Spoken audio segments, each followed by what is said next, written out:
Welcome to The Point of View. This is your favorite current affairs show here on ChannelOne Television. Here on The Point of View, we pick the right topics, get the right guests, and interview them on issues that matter to you.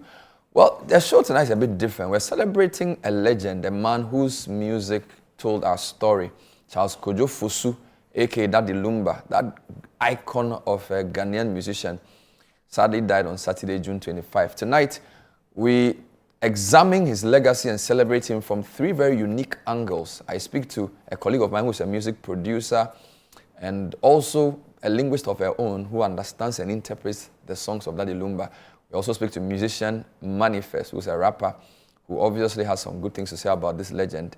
And Professor Lloyd Amwa, I call him a political philosopher who contextualizes the life of Lumba in our time. We're live, so we'll be happy to hear from you as well as we celebrate this great icon. Stay with us. So tributes have been pouring in for Ghanaian music legend Charles Kojo Fosu. Started out as one of the pair, the Lumba brothers, 1989, with his friend Nana Achampong. Later became Daddy Lumba when he became a single act. And of course, we know him as DL now. Very tragic incident. We didn't hear much of any ailment, but the shocking news broke through the grapevine and on social media that on Saturday he had died. Tributes have begun pouring in, not least from people like the President of the Republic, John Dramani Mahama, who has described that he had learnt with deep sorrow the passing of Ghanaian music legend Charles Kojo Fosu, affectionately known as Daddy Lumba. And this is what the President said: Lumba's unmatched musical genius provided a soundtrack to our lives, carrying us through various phases of life. And then, on behalf of the government of Ghana, I extend the heartfelt condolences to his family and loved ones on this irreplaceable loss. He said the beats to Lumba's memorable songs might have died down, but his enduring legacy would echo through the ages. Wonderful tribute from the President. And then Akufo-Addo says, Daddy Lumba's hit songs shaped my presidential journey. That's quite profound. President Akufo-Addo has paid heartfelt tribute to legendary high-life musician Charles Kojo Fosu, popularly known as Daddy Lumba, following news of his passing on Saturday. In a Facebook post, the former president described Lumba as a dear friend and a towering figure in Ghana's music industry whose influence extended beyond entertainment into national politics. Quote, Daddy Lumba, as we affectionately call him, was a pantheon among music greats of all time and had a special connection with his fans and the entire nation, Akufo-Addo wrote.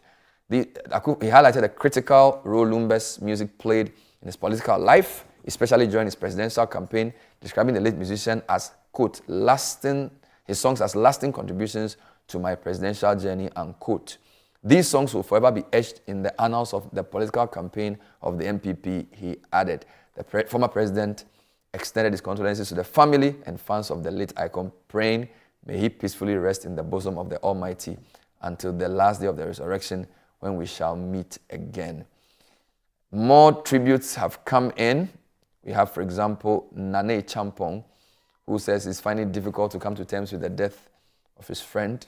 Of course, the two were the Lumba brothers who broke into the Ghanaian music scene in the late 80s. Kojo Entry and a whole lot of others have been paying tribute as well. In a Facebook post, Nane Champong expressed his grief and shock at the news of Daddy Lumba's death. He says, it's been difficult for me to accept the sad news. Minua Kojo Fosu, why this shock? Nane Champong wrote, addressing Daddy Lumba by his real name. Charles, you have done what the Creator brought you on earth to do. You will forever inspire generations. All right, so what am I doing tonight? We're going to speak to different people. My colleague, Frema Edunyame, who's I call her a Lumbalogist because I don't know. I didn't know that you did a course in Lumba lyrics. Oh, no. I don't think so. No, you've been, I mean. Lumba is a life institution, a life university, you know. So his courses are his songs. So if you follow Lumba, you understand life. How many of his 200 songs do you know?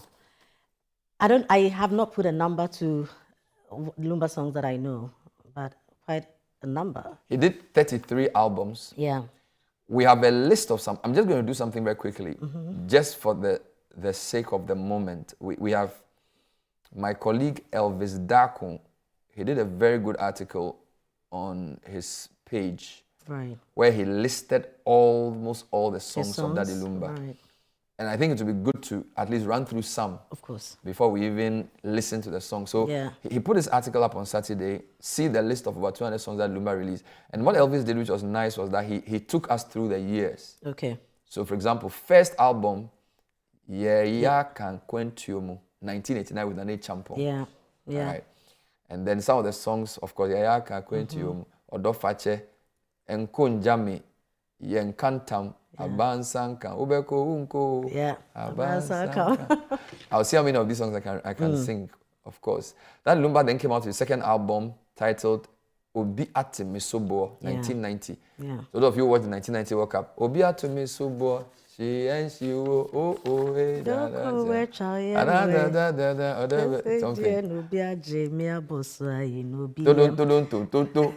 Exactly. Then there's Teresa on that album. Ankwanoma, which I know you interpret. Yeah. Numsio chen or pe. To wait, drink water, wait for. Good times will come. Yeah, chen or pe. I thought you are waiting for Hamatan. Makuma hu tofe. Yeah. Mimpayabo niyo. Yeah. And then Teresa Bebrese. All that is 1990, right? Then his third album, Sikasem, 1991. Yeah. Okay.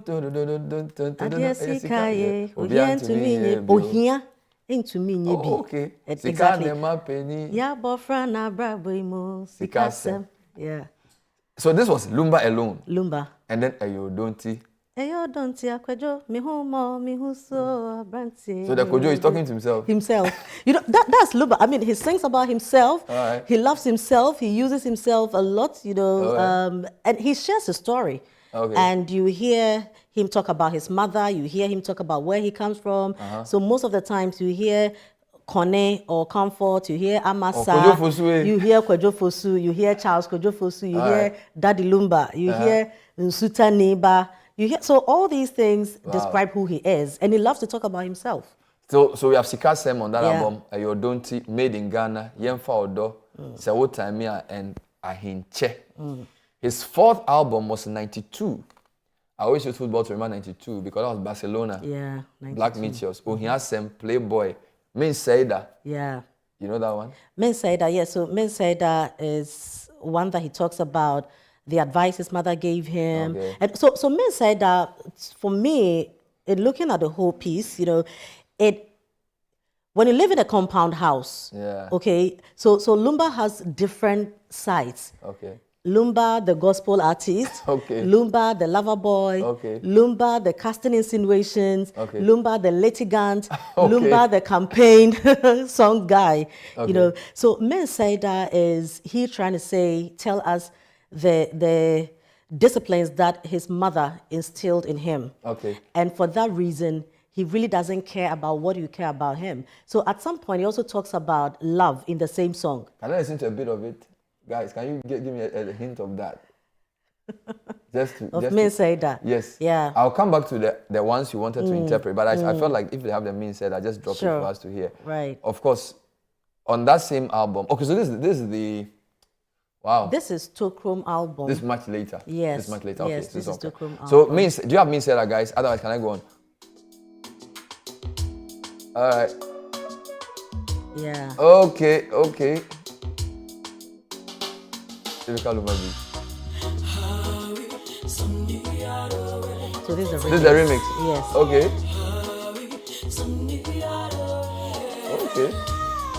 So when did you do this remix?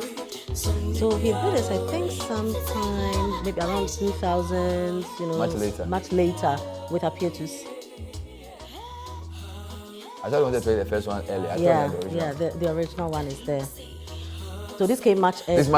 Okay, so this is the remix of Men Saida. Exactly. Okay, guys, just hold on. Hold on. Let me finish what I'm doing. I'll play the songs.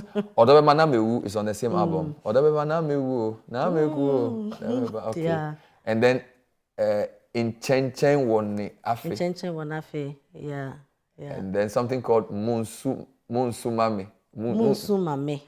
We are Sifufro. Yeah. You know, so there are some of, Lumba has quite a number. Okay. You know, so some are more popular than the others. Okay. Exactly. Okay. And depending on which story we are telling, okay. then we go for specifics. Wonderful. 92, he teamed up with Felix Owusu for his 5th album, Vida.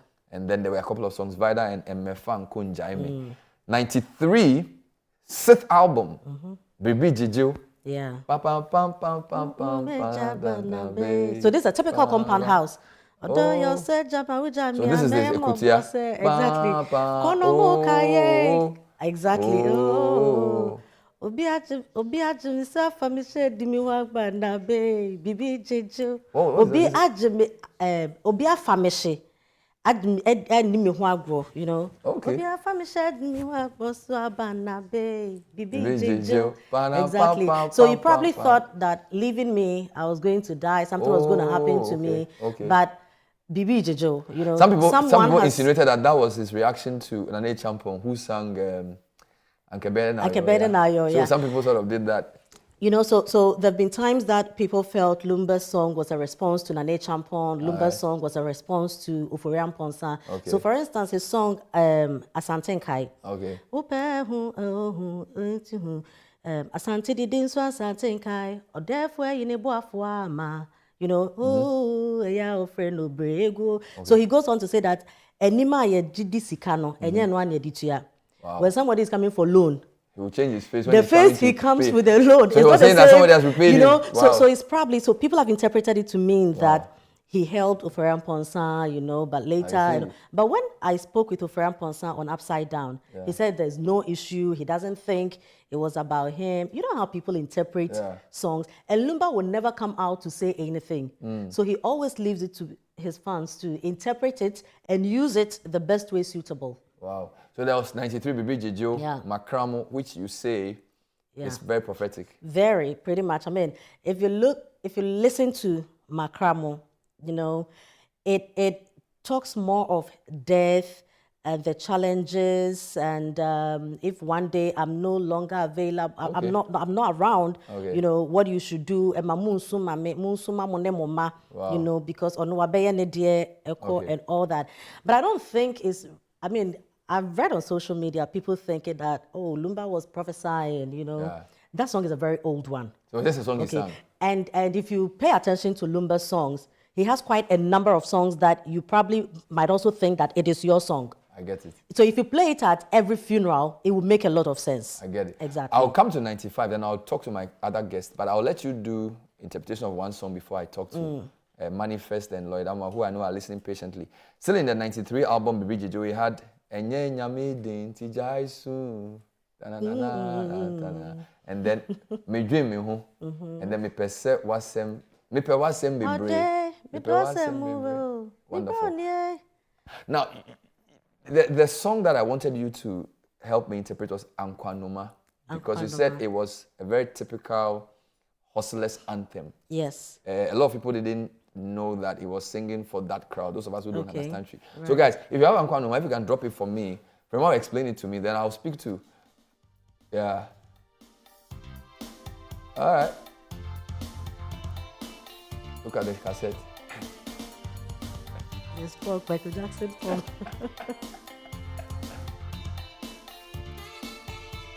Yeah.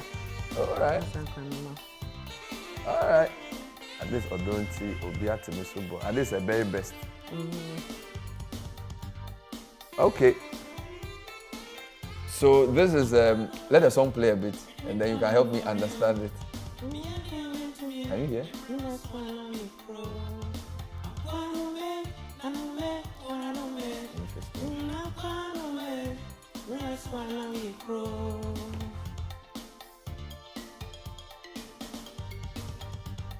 He usually would do his first two intros before he starts.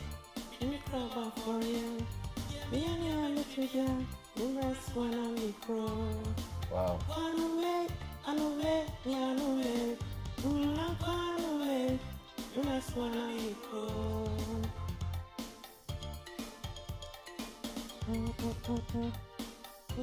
All right, so guys, let's talk a bit about this. So what's he saying? Also, I mean, this bit is just he talking about Ankwanoma, you know. me de me cry about for it. Me ye de me to me, memory so na me call. You know, so as a hustler, you know, trying to succeed, facing all the challenges, all I can do is to do my bit. I can only sacrifice, help family, do what I have to do, and at the right time, or when my time is up, I'll bow out. So when you go deeper into the song, he talks about Obi bine abubunia and kaubeto ekuma amano. He's talking about the abubunia is a woodpecker. You know, they use their beak to break the tree. Yeah. And sometimes when you stand back, you ask yourself, but why did God create the woodpecker like that? Now just be hurting itself. Exactly. Trying to get something to eat. But that is its destiny. That is how it was created. Wow. So Lumba is saying that if you were related to the woodpecker, you would have bought an axe for it. Because the work he's doing is very dangerous. And so Charles, this is my destiny. Wow. And then it goes on to say that a sukonoma, you know, a young guy, a kwanya menemu ehu, according to mun sem yenka, and kambo say ya mabreme hobi, you know. So you do not tell everything you encounter when you pursue on set life journeys. So if I was to tell what I've seen, you would have known I'm struggling. I've really worked hard. Then it goes on with Nankwansre. And then me penisen kamesinsen hona miti form. Nankwansre is the bat. Okay. You know, the bat hangs upside down. And sometimes I'm sure when the bat sees other birds, it will question, why am I hanging upside down? But this is your destiny. This is how you were created. You know, so he talks about all the difficulties that you go through and the fact that it looks like a meshebre. So I'm hustling, I'm doing all that. He comes back to talk about ebusuya ofrim. You know, ebusuya mifrim emwebienim. There's no help, and that is how come I'm locked up. So the Ankwanoma is like a lonely bird so or something? the Ankwanoma, you know, you break it into two. Yeah. Ankonam and Anoma. Okay. So it's more of a solitary bird. I see. You know, finding survival. You have to eat, but you are a loner. People have also compared or likened it to the eagle. Okay. And I'm sure it's probably because of how the eagle goes so high, all alone. We all say that it's lonely on the top, you know, so you are just all alone, trying to survive and all that. But in the context of Ankwanoma as the song, he's talking about his challenges, his struggles. But he laces it in a lot of hidden words. So like, I thought I spoke tree. But when I listen to the guy, I have no idea what he's saying. That is what makes Daddy Lumba unique. You know, he understands the language and he plays with language. And he communicates in a way that if you do not get the sense of what he's saying, he uses the rich language, very ornamental. So Lumba can be talking to you, and I, a tree speaker, will be sitting there and understand nothing. You won't understand. You won't understand. But he's still speaking tree. He's speaking tree. So, for instance, give me an example in this song. Okay, so in Ankwanoma, he says that. So at a point, he goes to. Makantam se meyebi abu ebusuafo. Okay, but mebusuya mi free money there. Amanfo se ompa depa. Oma kantama di nse se therefore nwoma ene ye de benwene twene. Exactly. What does that mean? Exactly. So spiritually, those who understand spiritual things explain that, you know, when witches go for their meeting, they always look at the prominent person. So they look at the prominent person, and when a prominent person is killed in the witches' camp, when they are killed, they do not eat the meat. So they use the skin of the prominent person to carve the drum. So in the night, they play the drum, exactly, and rejoice, that's what and he was also saying? to call. So and this is still within Ankwanoma context? Yes, still in Ankwanoma. So this is what he says that, Oma kantame dinsi se, therefore nguma. Wow. The skin, nguma, therefore nguma. A great person, therefore.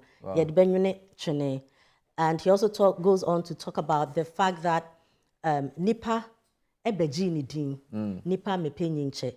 Wow. You need to leave a mark.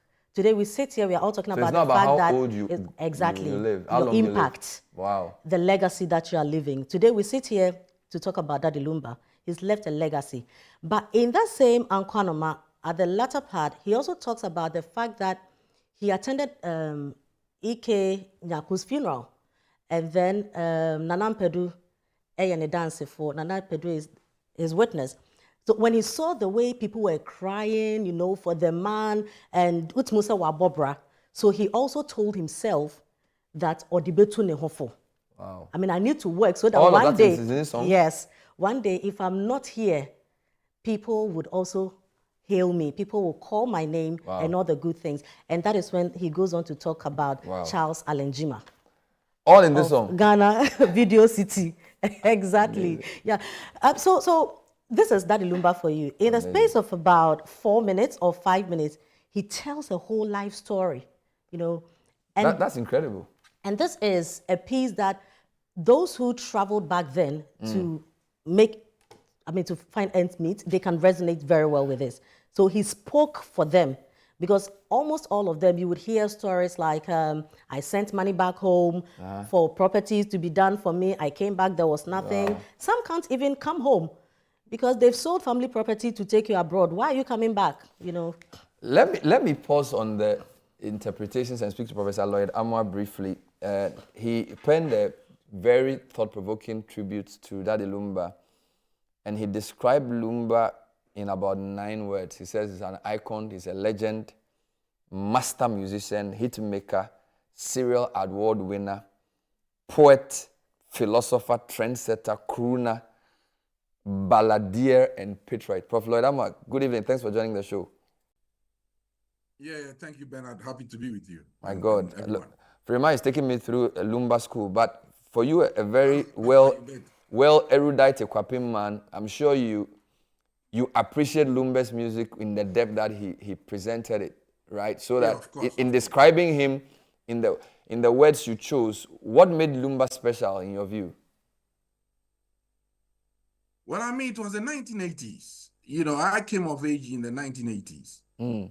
And essentially, we, in many ways, saw, in a sense, the evolution of Ghanaian music. Okay.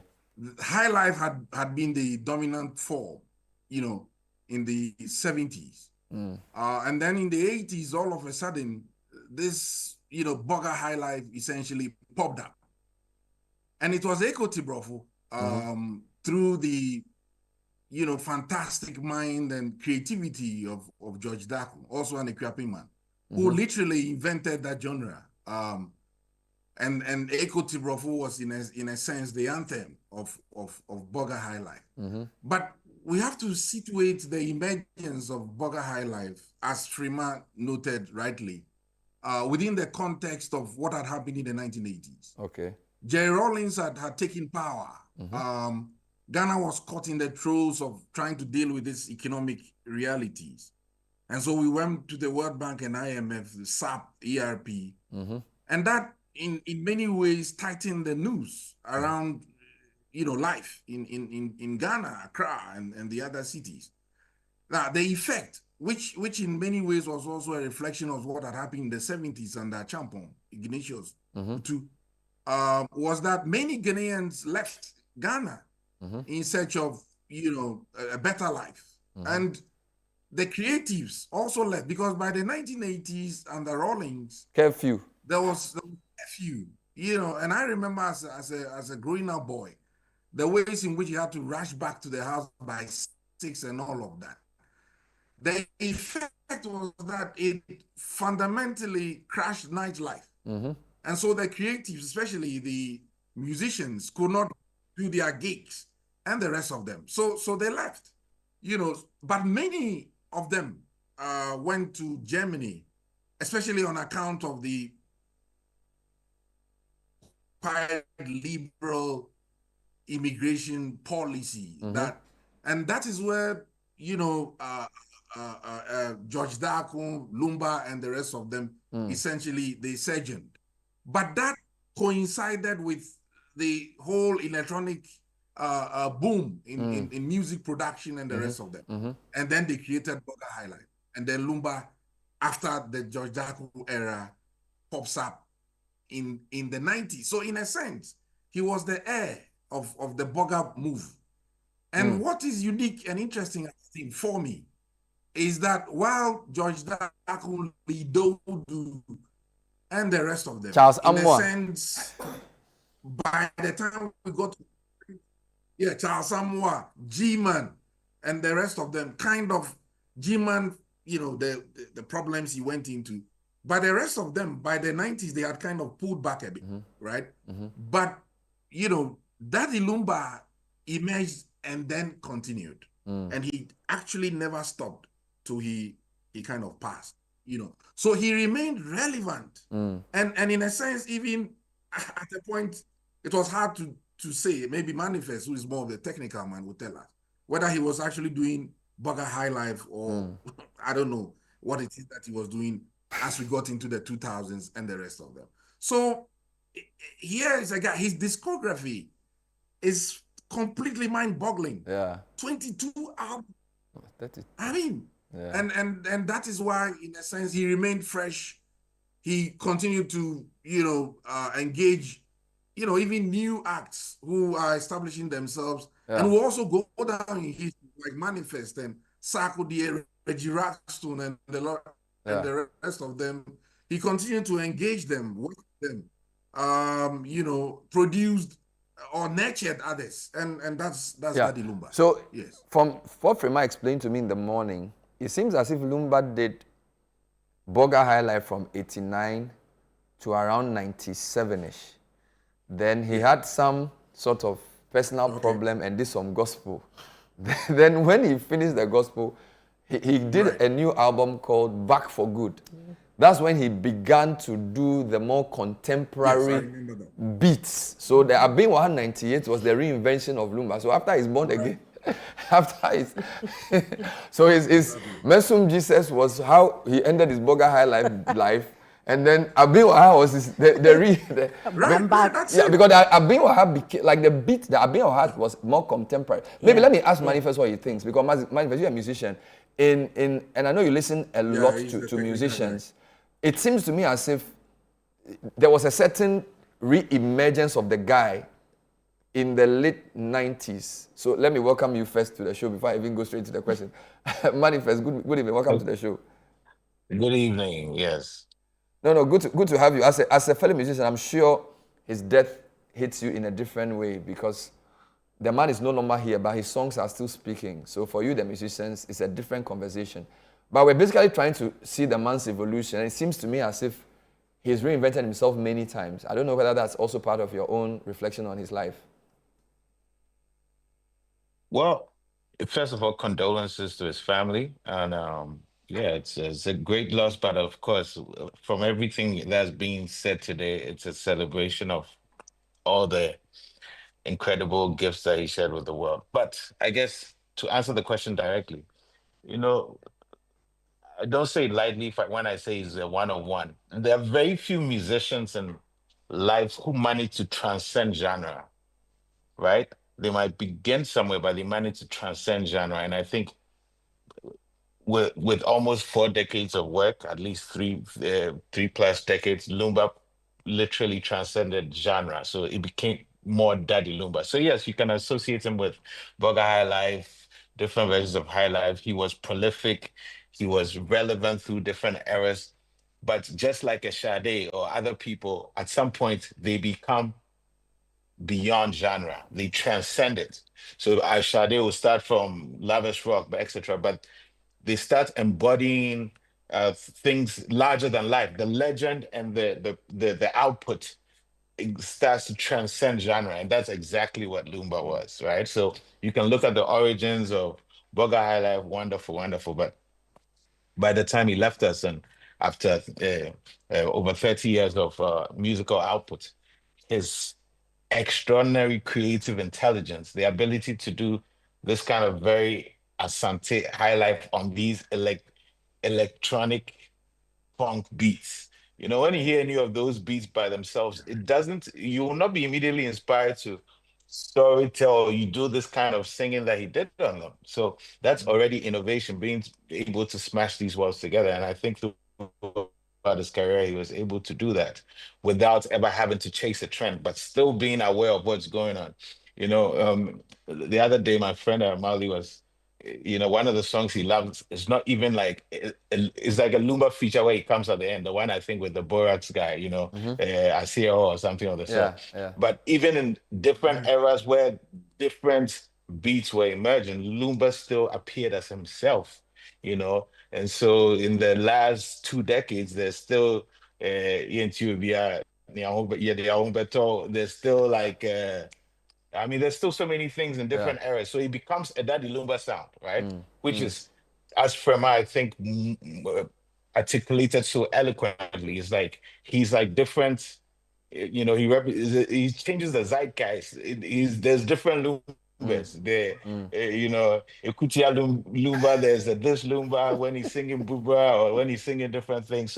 So I think ultimately, when I say he's one of one, I don't say it lightly because I literally believe that he's one of those few musicians that passed through life and managed to transcend the genre that they came through or that they ever practiced in. So Daddy Lumba is Daddy Lumba regardless of genre. Wow. How tough is it to survive in that kind of thing? You're saying it's not the genre, it's the man.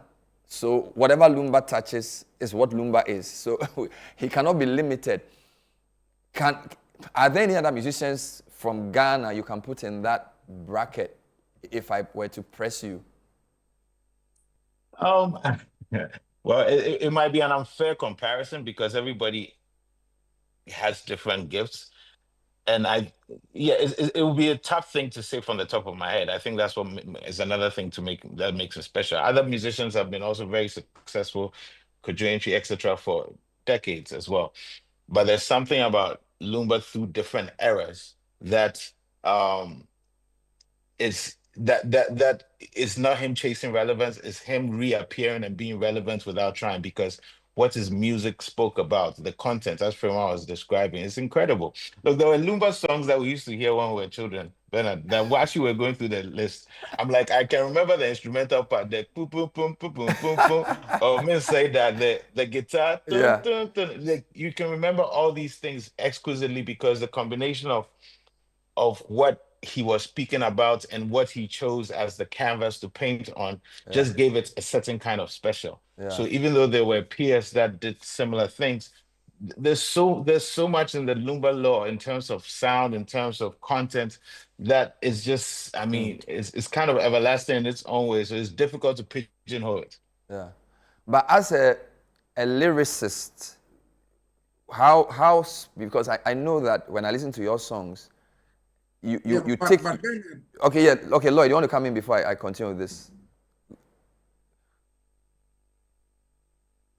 That in terms of comparators, or people you can compare him with within the Ghanaian artistic creative space, I want to insist that he didn't come from a vacuum. Right? He came from generations before him, who had appeared and gripped the world, right? So somebody like Guy Warren with his jazz, that went global, E.T. Mensah with the tempos and ramblers that gripped West Africa, Osibisa that rocked the world. So Lumba has done his part, but we must connect him to that pantheon of Ghanaian greats who rocked the world. So he occupies his space within that rarefied context, and deservedly so. Even though his music wasn't necessarily... There are others with equally unbelievable... No, I'm loving the language. Let's take a break. Yes. I wanted to ask a question. We'll take a break. I have 2 questions. I also want to sing a bit more. So you stay with me. M.anifest, stay with me. This is the point of view. Tonight, we're celebrating, I don't know what word to use, different descriptions, but clearly an icon in our time, Daddy Lumba, who sadly died on Saturday. We're discussing his legacy with Frema Edunyame, my colleague here on Channel One. M.anifest, that celebrated rapper and political philosopher friend of mine, Lloyd Eduama. Stay with us.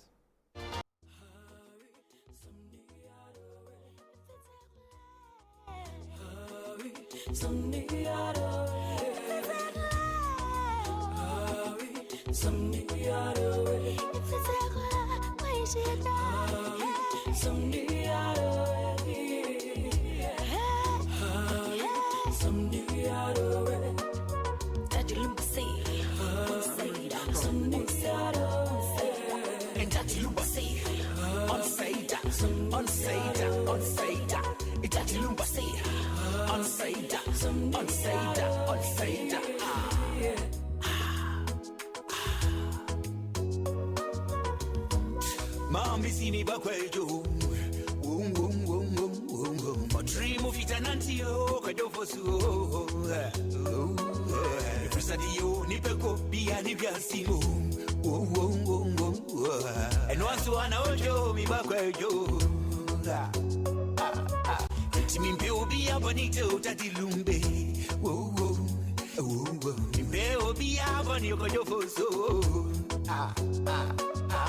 Intimini upredia Adiemini upredia Indiana What do you mean I'm working so and now say me ding daddy what did he man is out I can't come panka masesa and so onieka unsa Niponya mi shorano here Niponya mi shorano I say nobody she don't be say the town for be to me so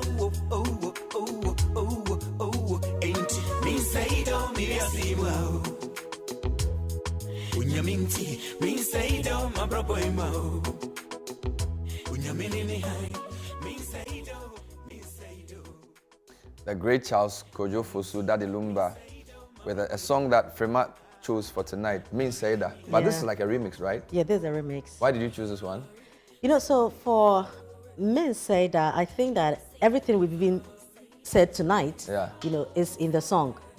As in, this is me, this is Lumba. No matter what you do, you can hate me, you can do this, but I am here. Men say that means, I say, it can't go wrong with me, you know. And for me, the latter part of this song, I reflect on it and it gives me my own growing up memories. You know, you look at where you have been, what you've gone through, where you find yourself today. Did you really believe you were going to be here? And then you can only reflect and be grateful. So that latter part, that's how I see it. Wow. The opening, he's talking about what his mother instilled in him. So, me mame eka me said me ba kojo fa uchimu fita nanti inti fiseria sidiobia Adriano eno na ubitra. So even growing up, this is the advice that was given to him by his mother, that walk in this world with clear conscience, because whatever you sow, that is what you are going to reap. So he says that enti onam hono ompe obi abone, because of this thing that was given him, this mindset, mempe obi abone, enti mene o predien. Why are you doing all the things you are doing? Because I don't wish you evil. You know, is it because? So at this point, he's now moving to his love. Is it because of the love? Odobaku amenye intia na mene mame se wadwe. Mame se wa is his former wife, you know. Mene mame se wadwe the otamfu bien to me say exactly. O de mene na mefie fiem and na who say me din who did ma say, you know, backbiting, undermining, doing all that. Is it because of the love? You know. And then so he goes that you know. So this is and love. Everything and life journey, being thankful to God, and this is Daddy Lumba. Wow. One song can have various themes. So one verse he's talking about his mother's advice, his life principles. Another he's asking the haters a question: what is your issue with me? I don't care about you. I mean well for everybody. And then he goes on to now assuring his mother, you know. Why na jidi da say ohiani bapa amesa obewo ama obebi enyini ama wabe yo brempon ama ni din ahweti amansan nyina Daddy Lumba manje anida. So shout about it. So the shout about it. That a lot of people where I come from, we say shafty body.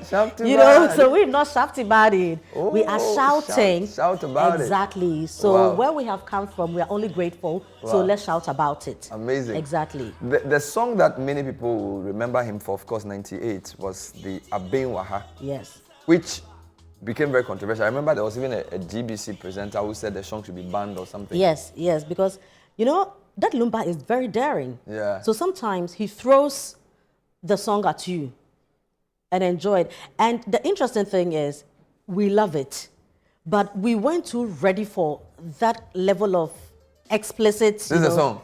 Exactly. And it also came with a dance. What's the dance? Oh, I mean, the favorite, you know. So the moment, as you if know, I'm moving exactly, you know, so exactly. So this is 1998. Yeah.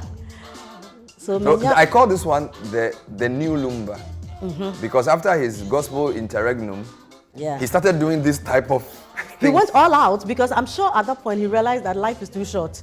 You know, so whatever is in you, give it to the people. So he came back, and I mean, this was a shocker, but we loved it. So I'll ask my other guys about this, because somebody was saying that Lumba sang our songs, and he said things that we loved but couldn't say ourselves. That's the whole idea. Because we didn't have the vim to say it. And I think after Abenwaha, a lot of musicians also took cue and also able to, you know, do stuff. And after this, Lumba was going to give us more, you know, so. Yeah, but a lot of people felt the song was too profane. Well, he's talking to adults, and I mean, he speaks in a quoted... On first hearing, yes, you don't know what he's talking about. If you are not deep in the language, you didn't get it right. You don't understand. Okay. Because he's talking about the fact that it sounds something normal. Exactly, it's very flat. You have to think the second thought to get it. Especially when it gets to, you know. Okay.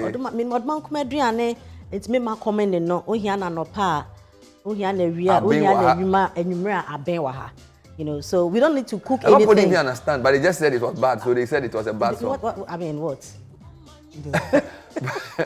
Let me ask my colleagues on the line. Prof. Lloyd Abba, are you there, or you are enjoying Abinwaha? So, guys, can you look at the music? I want to hear Prof. They are dancing. Yeah. Where were you when this Abinwaha controversy was? This is 98, right? Do you remember who you were? And were you on the crucify him side, or you were on the allow him side? Pardon me? I said, when the Abinwaha controversy was raging, were you on the crucify him side, or you were on the allow him to express himself side? No, I wasn't. I was, in a sense, you know, how would I be agnostic about it, you know.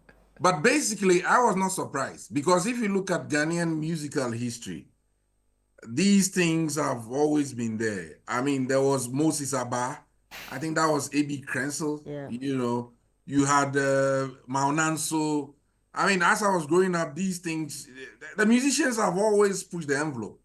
These are mavericks. These are, I mean, don't forget, when this whole music thing started, actually the colonial authorities saw all of that as being about brigandage and being vagabonds and all of that, and tried to kind of squeeze it, you know. But it obviously was not going to happen, and here we are. So it's always been counterculture. It's always been, in a sense, its own, you know, if you like, it's linked in its own world and circulated in there, even though connected to the society and, in a sense, organically linked to it. So I was not surprised, and it will never end. You know, there's always going to be controversial lyrics and songs, and that's how they play. I mean, Bugger High Life came with a certain sartorial, I would say, inelegance. They had the jelly curls, activator dripping. They had pimpinis. You know, the trousers went up to the nipples above it with these big shirts. They had these shoes, leather shoes, 2-3 tones, wild, garish colors. And that was it. They did their thing. You know, so they're always on the, for want of a better description, on the periphery of so-called, you know, stiff, you know, of life, stiff, proper life. And that's it. Yeah. M.anifest, what did you make of the controversy? And as a musician, when your songs caught controversy, how do you... I'm told Lumba didn't care. But I don't know what putting yourself in his shoes, doing songs that people will sing happily, and yet some will criticize you about its vulgarity. What do you make of that? I mean, it would be such a delightful victory for a musician to have something like that. It's an incredible victory.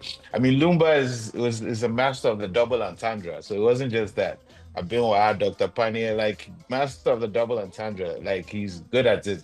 So in a sense, it's such a it's such a victory, if nothing at all. It's like free marketing, but it also like the music penetrates. No pun intended. Sorry. and then, um, and then, yeah, no, so incredible. And for generations after Lumba, if you look at the entire Ebony lore, that's based on things like Abiwa. Every Ebony song is about that kind of double entendre that that Lumba did. So no, it's an incredible feat that where he didn't have to come and over explain or explain Thai, as we say in these modern times. But he just did the music. It was creative. Um, it was even far from vulgar because the idea that even children who don't understand it will be jamming to it but don't actually understand it is actually another creative victory as well. That shows his genius, his creative genius, and his extraordinary lyricism. Wow. Frema is doing an incredible, by the way, shout outs to you, Frema. You're doing an incredible job. Yeah, you're doing an incredible job explaining everything, and I think it really goes to it. And and he just had such a sense of connectivity, how to connect to people. Like even the shout outs he gives in songs, it's incredible. It's almost like it's part of to make it even conversational. Yeah. And then this my friend Charles, whatever, and then Uncle Anoma is mentioning how Nana Pedu and him had some conversation. It's just incredible. I mean, because I'll just say one last thing in that regard, deviating slightly. For somebody who was such an incredible lyricist, he had other skill sets he used to make the connectivity still high. So that it wasn't like, oh, it's just Abebu and then all this, whatever. So some of these things where he makes it conversational, references to people, and just like melody, like a certain kind of melody, even sometimes how the women back again, all these things, he used all these skills to make the thing connect and not have to dumb it down. His words, his lyrics were still incredible. His lyricism was top notch. He never dumbed it down, but he found ways to make sure that the connectivity was still there. And as somebody who comes from the lyricist tradition, I really respect and admire that. And I think a lot of us can learn a lot from that. Wow. Look, we could go on all day. I'll take final thoughts on Lumba, and then we'll call it a night because we can't do everything in one night. So, Frema, so for you, where does it sit for you in terms of music? Because of course he was not global in the sense of like Osibisa. This is Ghana, maybe some West Africa, and maybe Ghanaians in the diaspora. So he wasn't the Michael Jackson. Yeah. Right. Yeah. So for me, you don't have to be the Michael Jackson. You don't have to be the Bob Marley. You don't have to be the global. I would say that if you have about 30-something million people who know you very well, who hail you, who worship you. I mean, we literally worship Daddy Lumba. Lumba does no fault in anybody's eyes, and that is how come he can do a political song for you, and then that same period, he's doing another one to say Jack, So, and it is only Daddy Lumba who can do that. Yeah. So that Lumba will do na your winner, and then will come back and say, no, the way the thing is going in there, and they come back to say no, I feel the no, I mean, it will take Daddy Lumba, and look at the chronology of the release, and then same way. He would do here in Ethiopia at a time when there are social issues for John Mahama to go to Kumasi of all places to go and play here in Ethiopia. So now you play here in Ethiopia and everybody thinks that it is a John Mahama song. So this is Daddy Lumba. And you never find Daddy Lumba explain himself to anyone. Ever. He's a legend. For me, Lumba is not here, but we should not let his work die. Wonderful. It is something that we are not good at as a nation. Nana Pedu died. We've not done so much with Nana Pedu's songs. Nana Tufo died. We've not done a lot with Nana Tufo's songs. Lumba is gone. With everything we are saying today, are we just going to sit down and then in the next 10 years, we are looking for Lumba music and we are not finding? I think we need to be conscious as a nation to preserve some of these works. Lumba, in my world, is irreplaceable. Wow. M.anifest was trying to, and I understand, I mean, where he is going to be difficult. But for me, I think that we have great musicians in Ghana. We have talented musicians in Ghana. But I will not compare anybody to Lumba because I think he has left big shoes that would take forever or a very long time for somebody to fill. Lloyd, I'll give you a minute and I'll give M.anifest the last word. Prof, what's your final thoughts on Lumba? Well, I put him in the pantheon of Ghanaian greats. Okay. He made his mark. He came with his uniqueness. But this our country is a unique one with fascinating people, highly creative, intelligent, and to have been able to make music for Ghanaians who are in many ways very tasking when it comes to music, because we've gifted the world a lot. I mean, Fela himself borrowed from us. His drummer, Alan, was Ghanaian, half Ewe. So to have made music for Ghana over that long durée and to have left his mark is enough. But he's fundamentally part of a pantheon. And I bet my last peswa, down the line, there'll be other greats. This is Ghana, remember. Gaviite, Nkrumah, and all the greats. That's Ghana. Wonderful. And that's what I'll say. M.anifest, you are the musician, so I'll give you the last word on Lumba. Well, he was very prophetic in his music, so there's nothing I would say that he hasn't said. Okay, and he told us that I'm gonna say that and everything. And he incredible contributions, as everybody has said. I think the music will live on, and I dare say that the height of Lumba's fame and infamy has not actually been reached, because I think he's made great music. He's the rare case where the legend and the mystique and the actual output of the music meet and it works. Wow. He was a hit maker, but he had the lyricism. So I think posterity is going to be very kind to him, and I think we're all very grateful for what he contributed. And as Prof said, I mean, hopefully his contribution also spurs different trees and branches that